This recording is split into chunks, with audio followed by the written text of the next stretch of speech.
Allahumma salli ala Muhammad wa ala ali Muhammad. Bismillahirrahmanirrahim. Assalamualaikum warahmatullahi wabarakatuh. Saya ucapkan kepada pensyarah untuk subjek pembangunan masyarakat 1 yang sangat kami kasihi dan hormati, iaitu Profesor Madya Dr. Hasimah binti Ismail. Kami dari Kemudian 1 memilih jenis perayaan antara kaum di Malaysia sebagai tajuk pembentangan kami untuk tugasan yang bertemakan ciri-ciri dan budaya masyarakat pelbagai kaum di Malaysia. Terlebih dahulu, dengan penuh rasa hormat dan rendah diri, izinkan saya memperkenalkan ahli Kumpulan 1 untuk membentangkan tugasan berkumpulan ini. Dimulakan dengan saya sendiri, Muhammad Faisal bin Muhammad Sabri, nombor metrik 290158, akan membentangkan pendahuluan tugasan ini, diikuti dengan para cendekiawan yang petah bercakap, iaitu Muhammad Azinuddin bin Jufri, nombor metrik 290187, akan membentangkan perayaan kaum Melayu. Muhammad Zulkifli bin Samsudin, nombor metrik 290484, perayaan kaum Cina. Nurhana binti Jamaluddin, nombor metrik 290213, akan membentangkan perayaan kaum India. Dan berbalik kepada saya, Muhammad Faisal bin Muhammad Sabri, nombor metrik 290158, akan membentangkan perayaan kaum Sarawak dan Sabah, dan diakhiri oleh Muhammad Syahril bin Abu Dahar, nombor metrik 290415, yang akan membentangkan perayaan kaum Semai dan kesimpulan bagi tugasan ini. Saya, Muhammad Faisal bin Muhammad Sabri, nombor metrik 290158, akan membentangkan pendahuluan berkenaan jenis perayaan antara kaum di Malaysia. Malaysia merupakan salah sebuah negara yang unik. Ini kerana masyarakatnya terdiri daripada pelbagai etnik, budaya dan agama, antaranya kaum Melayu, India, Cina dan masyarakat pribumi yang lain yang terdapat di negara Malaysia, seperti masyarakat orang asli, suku kaum Sabah, suku kaum Sarawak dan seumpamanya. Malaysia adalah sebuah negara yang harmoni kerana kepelbagaian ciri-ciri dan budaya pelbagai kaum yang terdapat di negara Malaysia, sekaligus mengeratkan perpaduan antara kaum dan pemupukan nilai-nilai murni secara tidak langsung menjadi Malaysia sebagai sebuah negara yang sejahtera dan aman damai, sejajar dengan konsep satu Malaysia yang berteraskan rakyat didahulukan, pencapaian diutamakan. Di samping itu, kepelbagaian ciri-ciri dan budaya secara tradisi serta keindahan warisan semula jadi yang terdapat di Malaysia, yang mana menjadikan budaya yang terdapat di Malaysia sebagai salah satu daya tarikan kepada pelabur asing untuk melabur dan pelancong asing untuk melancong di Malaysia, sekaligus meningkatkan pertumbuhan ekonomi dan pembangunan negara. Dan sambutan hari perayaan dari pelbagai kaum merupakan salah satu adat dan budaya yang terdapat di Malaysia. Pelbagaian jenis perayaan yang disambut di Malaysia pada saban tahun menjelaskan lagi keunikan negara ini, yang mana memberi peluang kepada para pelancong dari setiap pelosok dunia untuk merasai dan melihat sendiri sambutan perayaan yang setiap satunya mempunyai identiti dan keunikan tersendiri. Jadi budaya kunjung mengunjungi menjadi satu lumrah apabila tibanya musim perayaan tanpa mengira bangsa dan agama, meraihkannya dalam suasana penuh harmoni, sekaligus dapat mengeratkan lagi hubungan silaturahim antara kaum dan memupuk budaya hormat menghormati kepercayaan dan agama, serta mengurangkan perbezaan antara kaum yang terdapat di Malaysia. Jadi seterusnya saya akan serahkan kepada sahabat saya, Muhammad Azinuddin bin Jufri, untuk pembentangan yang seterusnya. Terima kasih dan Assalamualaikum. Bismillahirrahmanirrahim. Assalamualaikum warahmatullahi wabarakatuh. Dan salam sejahtera. Saya Muhammad Azinuddin bin Jufri, nombor metrik 290185, akan meneruskan pembentangan berkenaan konsep dan latar belakang perayaan kaum Melayu. Bagi perayaan yang pertama, Hari Raya Aidilfitri, terdapat beberapa perayaan yang diraikan oleh kaum Melayu. Antaranya adalah Hari Aidilfitri, Hari Raya Aidiladha, Awal Muharram, sambutan Maulidur Rasul. Hari Raya Aidilfitri disambut sebagai hari kemenangan setelah berpuasa dari makan dan minum serta hawa nafsu pada siang hari dari terbit fajar sehingga terbenam matahari. Dirayakan apabila tibanya 1 Syawal mengikut kalender Hijrah. Para ulama akan melihat anak bulan untuk menentukan sama ada telah masuk 1 Syawal. Pada pagi 1 Syawal, semua orang Muslim akan ke masjid untuk menunaikan solat sunat Aidilfitri. Setelah selesai solat sunat Aidilfitri, mereka akan pulang ke rumah untuk berkumpul bersama ahli keluarga serta sanak saudara untuk bermaaf-maafan. Pelbagai juadah hidangan untuk hari raya yang disediakan antaranya rendang, ketupat, lemang dan kuih muih yang kebanyakannya hanya dapat dilihat pada hari raya Aidilfitri sahaja. Seterusnya, Hari Raya Aidiladha turut dikenali sebagai Hari Raya Haji dan Hari Raya Korban. Hari Raya Aidiladha disambut sebagai untuk memperingati kisah Nabi Ibrahim AS yang sanggup untuk mengorbankan anaknya iaitu Nabi Ismail AS sebagai tindakan mematuhi perintah Allah, disambut pada 10 Zulhijjah mengikut kalender Islam. Perayaan ini bermula dengan takbir Aidiladha selepas maghrib pada 9 Zulhijjah. Seterusnya takbir akan dilaungkan selama 3 hari waktu siang iaitu 10, 11, 12 atau 13 yang dikenali sebagai hari tasyrik. Bagi orang yang tidak menunaikan haji tetapi mereka berkemampuan, mereka akan melakukan tradisi ataupun ibadah penyembelihan haiwan sama ada kambing atau lembu dan disedekahkan kepada umat Islam yang lain terutamanya fakir, miskin dan asnaf. Seterusnya, bagi awal Muharram turut dikenali sebagai Ma'al Hijrah. Awal Muharram diraikan adalah untuk memperingati betapa pentingnya penghijrahan Nabi Muhammad SAW dari kota Mekah ke kota Madinah yang berlaku pada 622 Masihi dan sempena memperingati Hari Keputeraan atau kelahiran Nabi Muhammad SAW. Nabi Muhammad SAW adalah Rasul yang terakhir diutuskan oleh Allah kepada umat Islam.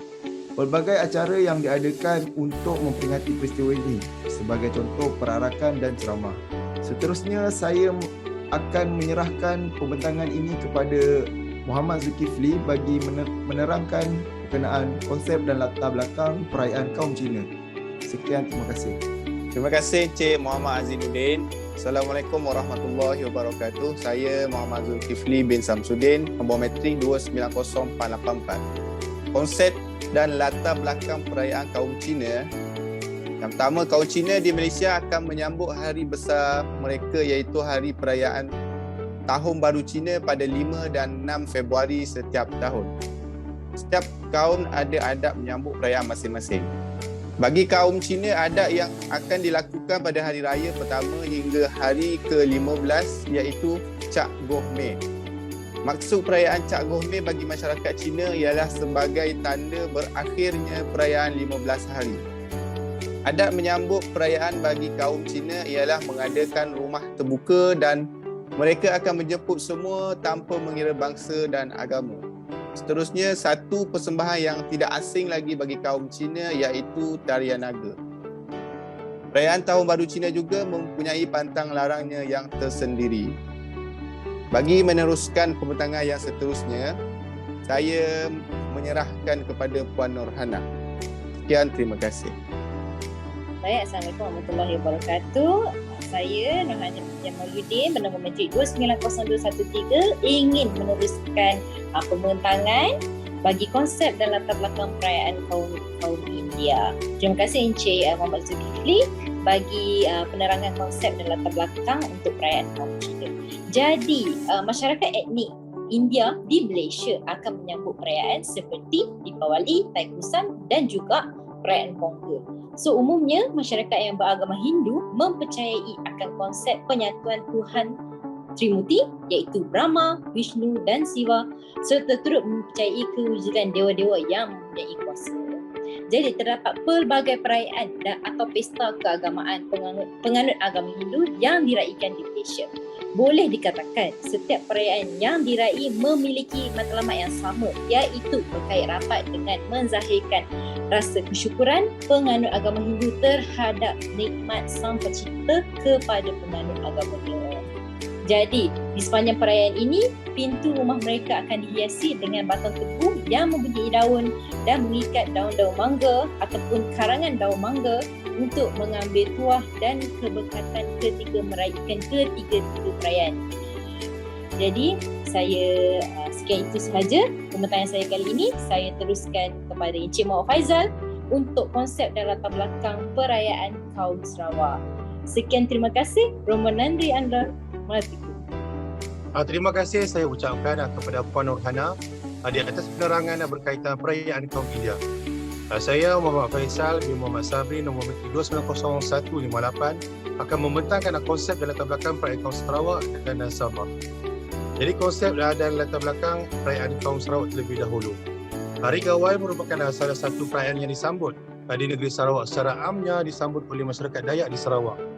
Ini adalah sebagai tanda kesyukuran tamatnya musim menuai padi dan menandakan permulaan musim menuai padi yang baharu, atau secara signifikannya sebagai sambutan tahun baru untuk para petani bagi suku kaum tersebut yang selalunya disambut pada akhir bulan Mei atau awal bulan Jun setiap tahun. Hari Gawai juga mula disambut pada 25 September 1964, yang mana perayaan ini juga merupakan salah satu perayaan rasmi dan hari cuti umum di negeri Sarawak. Persediaan awal sebelum sebulan untuk menyambut perayaan Hari Gawai dengan menyediakan arak secara tradisional yang dihasilkan melalui air beras dan ragi yang diperau atau lebih dikenali sebagai tuak. Apabila tiba hari perayaan, komuniti Dayak akan memperagakan pakaian tradisional mereka dengan peralatan lengkap dan memakai corak-corak yang menarik. Hari Gawai juga dimeriahkan dengan persembahan tarian ngajak dan ngajak lesong. Seterusnya, saya akan membentangkan berkaitan konsep dan latar belakang perayaan bagi kaum Sabah. Konsep dan latar belakang perayaan kaum Sabah. Tadau keamatan atau nama lain bagi perayaan suku kaum Kadazan Dusun di Sabah ialah Pesta Menuai, yang juga merupakan perayaan yang diraikan sebagai tanda penghormatan kepada semangat padi atau dikenali sebagai Bombazon oleh suku kaum Kadazan Dusun di Sabah. Persembahan tarian Sumazau dan tarian Megalang, yang mana para penarinya terdiri daripada kaum petani, lelaki dan wanita dengan memakai pakaian tradisi mereka, merupakan kegiatan sosial yang menarik dalam upacara Pesta Keamatan. Persediaan awal sebelum sebulan untuk menyambut perayaan Pesta Keamatan sama konsepnya seperti perayaan Hari Gawai, tetapi mempunyai adat dan tradisi yang berbeza, yang mana minuman tradisi bagi komuniti Kadazan Dusun ini menyediakan arak secara tradisional ialah kinomol, yang mana dihasilkan melalui air beras dan ubi kayu. Perayaan ini juga diraikan selama 2 malam berturut-turut, yang mana malam pertama diraikan sebagai pemujaan kepada semangat padi atau Bombazon, manakala malam kedua diraikan upacara Habot sebagai tanda kegembiraan dan kesyukuran. Sekian saja pembentangan saya berkenaan dengan latar belakang kaum Sarawak dan juga kaum Sabah. Dan seterusnya saya akan serahkan kepada sahabat saya Muhammad Syahril Abu Dahar untuk pembentangan berkaitan perayaan kaum orang asli dan atau dah dikenali sebagai perayaan kaum Semai. Terima kasih dan Assalamualaikum. Assalamualaikum warahmatullahi wabarakatuh. Saya Muhammad Syahril bin Abu Dahar, nombor menteri 290415. Saya akan membentangkan tentang konsep dan latar belakang perayaan kaum Semai. Okey, perayaan kaum Semai, suku kaum orang asli yang tinggal di kawasan pendalaman hutan Semenanjung Malaysia. Penempatan kaum Semai ini boleh dikatakan juga berada di kawasan Perak Tengah, Perak Selatan dan meliputi juga negeri Pahang bahagian barat yang merupakan banjaran influencer. Kehidupan kaum Semai ini adalah secara nomad, di mana mereka akan berpindah ke satu tempat ke tempat yang lain mengikut keadaan semasa. Contohnya seperti diganggu oleh pihak luar, iaitu peneroka, kematian dan tujuan perladangan. Okey, perayaan kaum Semai dikenali sebagai Hari Genggulang. Perayaan ini sangat unik dan meriah, ianya disambut oleh kaum Semai yang berada di kawasan hutan banjaran Titi Mangsa di negeri Perak. Perayaan ini disambut sekitar hujung tahun, iaitu di antara hujung bulan Disember sehingga awal bulan Januari dan Februari. Perayaan ini bertujuan adalah untuk menyatukan perpaduan sesama kaum serta menjamin kesejahteraan dan keselamatan kampung mereka.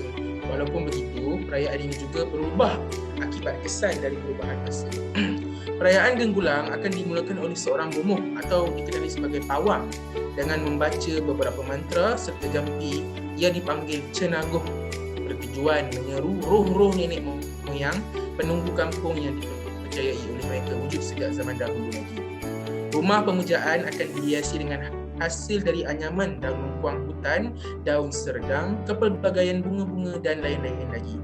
Penempatan untuk makanan jamuan hantu yang mengandungi pulut, telur ayam, pulut kuning dan wajik periung akan diletakkan di bahagian hadapan baru. Seterusnya saya akan buat kesimpulan, Iaitu secara keseluruhannya masyarakat di Malaysia merupakan satu masyarakat yang unik kerana dapat mengamalkan dan mempelajari berbagai budaya dan adat sehingga dapat melahirkan satu budaya yang baru hasil dari percantuman budaya dari berbagai bangsa di Malaysia. Dan hari perayaan merupakan aspek penting bagi pelbagai kaum dalam mengekalkan warisan negara yang tiada gantinya. Maka dengan itu, hubungan silaturahim antara kaum akan menjadi bertambah erat sekaligus dapat mencerminkan identiti masyarakat yang harmoni di mata pelancong luar selain dapat mengurangkan jurang perbezaan antara kaum. Selain itu, perayaan juga dapat membantu sesama kaum untuk memahami budaya dan adat kaum yang lain di samping mewujudkan sikap perpaduan dalam kalangan masyarakat dengan mengetahui adat dan kepercayaan masing-masing. Hubungan antara kaum menjadi bertambah erat. Sedar atau tidak, boleh dikatakan sambutan hari perayaan yang disambut bagi setiap kaum budaya kunjung-mengunjung menjadi amalan masyarakat di negara Malaysia. Secara tidak langsung dapat mewujudkan perpaduan yang jitu dalam kalangan masyarakat dan mengeratkan lagi perpaduan antara kaum sekaligus dapat mengekalkan keharmonian hidup yang pelbagai di negara kita, seterusnya dapat meningkatkan kemakmuran negara. Sekian itu sahaja kesimpulan pembentangan daripada saya. Sekian, terima kasih. Alhamdulillah, syukur kehadrat ilahi, selesai sudah pembentangan dari kumpulan kami pada kali ini. Diharapkan pelbagai objektif yang terkandung dalam pembentangan ini dapat dicapai dengan jayanya. Yang kurang di atas kekhilafan kami sendiri.